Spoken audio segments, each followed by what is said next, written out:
Vamos también a hablar de un poquito de manera más formal sobre el operador que es la esperanza condicional. Nos ayuda a evaluar distintas cosas. Es tal cual una función, esto no es un número, ahí esto lo tienen que tener muy claro. La esperanza condicional no es en general no es un número a diferencia de la esperanza, y esta es la parte que tienen que tener ahí. Esta chunche, pues básicamente es una variable aleatoria. Y bueno, pues en particular aquí la esperanza condicional sobre la medida Q, esto es importante ahí señalarlo. Dada la filtración, pues nos da la idea del uso de la medida Q y la historia de las FDI, las filtraciones, ¿no?, que vamos teniendo. Entonces, pues van a ser las pruebas que vamos a ir tomando en una cierta trayectoria. Si es muy complejo, como lo vimos en el ejemplo, en el arbolito que les ponía, si eran equitativas o distintas en cada una de las ramas. Y bueno, pues F simplemente nos va a ayudar a tomar las esperanzas en los nodos correspondientes, ¿no? Y saber qué nodo es y qué probabilidad estamos tomando. Ahora, pues la esperanza del reclamo, dado la historia, dadas las filtraciones, pues va a ser, como les dije, una variable aleatoria por la dependencia que va a tener sobre el valor de la filtración FDI. Y bueno, pues vamos a ver un ejemplito muy rápido y muy sencillo. Si yo tengo el siguiente árbol y con probabilidades de un medio para ir para arriba y para abajo, entonces numeramos nuestros noditos. Acuérdense, hay que ir de manera ascendente de abajo hacia arriba en cada uno. Por ejemplo, la esperanza de S2 dado F2 sobre la medida P, en este caso estamos tomando una medida P, pues ¿quién va a ser? Esto está muy fácil, porque lo que me está diciendo es, este es S2, ¿no? Todos estos valores son S2. Entonces, dado F2, ¿quién va a ser F2? F2 va a ser la historia que ya debo de conocer, entonces va a ser 1, 3, 7 o 6, 1, 2, 5 o 4. Dado que ya sé de dónde estoy viniendo, pues el valor es muy fácil. Por ejemplo, para 180, pues me está diciendo que el valor que tomó la trayectoria es a través de los nodos 1, 3 y 7. Para los demás nodos tenemos que el valor, cuando esta esperanza vale 80, pues está diciendo que la trayectoria que tomo es 1, 3 y 6. Si tomo la trayectoria 1, 2 y 5, pues la esperanza va a ser 72. Y si tomo la trayectoria 1, 2 y 4, la esperanza va a ser 36. Ese es el valor más simple. Ahora, si tomo S de 2 dado F de 1, pues ¿quién va a ser? Es un medio de 180 y 80. Al tiempo 1, yo sé que la filtración tomó dos posibles caminos, que es el 1 o el 3, o el 1 o el 2. Voy a tomar con probabilidad un medio, si ya estoy parado en el 1, 3, pues con probabilidad un medio tomo el 180 y con probabilidad un medio tomo el 80, y por eso es que es digamos, este número, ¿no? Para el caso de la trayectoria, digamos, en 1 y 2, pues va a ser lo mismo, solo que ahora voy a saber que estoy parado en 60 y que puedo tomar el valor 72 con probabilidad un medio y el valor 36 con probabilidad un medio. Entonces, la esperanza pues simplemente es la suma digamos, de estos valores multiplicados por un medio, ¿no? Para el caso donde estoy tomando la filtración al nodo 1, voy a tener que el valor va a ser pues los cuatro últimos valores que toma el nodo, ¿no? Porque al final quien estoy evaluando, acuérdense, es este señor, sus cuatro posibles valores, en este caso multiplicados por 4, porque es un medio de avanzar de 1 hacia el nodo 2 o el nodo 3, y luego es otro medio para avanzar hacia el tiempo 2, ¿no?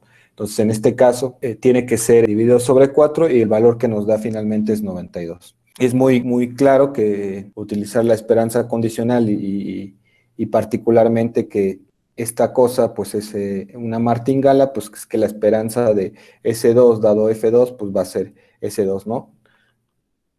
Dada que conozco mi historia y estoy parado en el último punto, pues tiene que ser el mismo punto el resultado. Eso es una definición de martingala, por lo que podemos ver que la esperanza de X dado F de Y es un proceso estocástico, ¿no?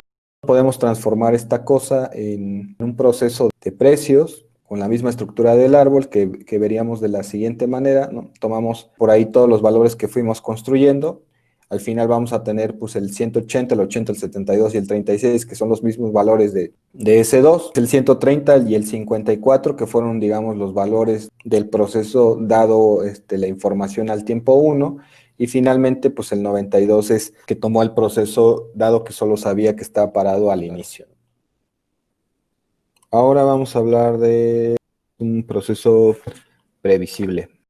Vamos a denotarlo por phi al tiempo i. Es un proceso estocástico sobre el árbol cuyos valores en cualquier nodo al tiempo i son dependientes solo sobre la historia hasta el tiempo anterior.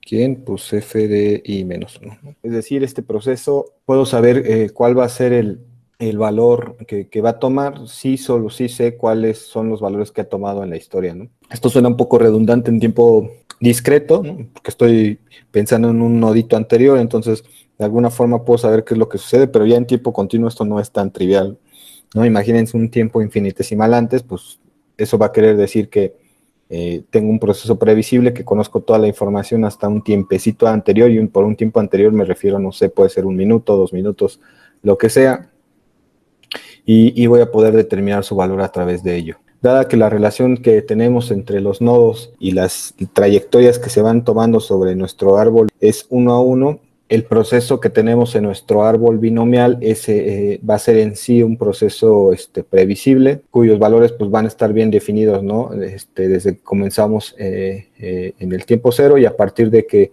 empezamos a recorrerlo. Aquí le estoy pintando un proceso previsible SDI menos 1. ¿Sí? Entonces phi, por ejemplo, en este caso, phi de i va a estar determinado por SDI menos 1, ¿no? Así, para toda i mayor o igual que 1. Por ejemplo, si i es igual a 2, pues tenemos que phi de 2 va a ser igual a s de 1, y eso es justo lo que queremos saber en ese momento, ¿no? Saber los valores que ha tomado el subyacente en un tiempo anterior. Este concepto toma relevancia o es usado, digamos, en la teoría de procesos estocásticos porque aterrizándolo a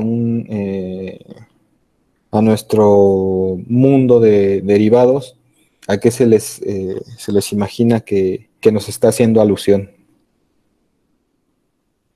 Los procesos previsibles serán nuestras estrategias de trading. Por trading, pues bueno, obviamente me refiero a comprar o vender activos, pedir préstamos y toda esa parte, donde no podemos determinar hacia dónde irán los precios. Si recuerdan, cuando estuvimos construyendo ahí nuestro portafolio, pues en realidad íbamos reaccionando conforme íbamos tomando una trayectoria, ¿no?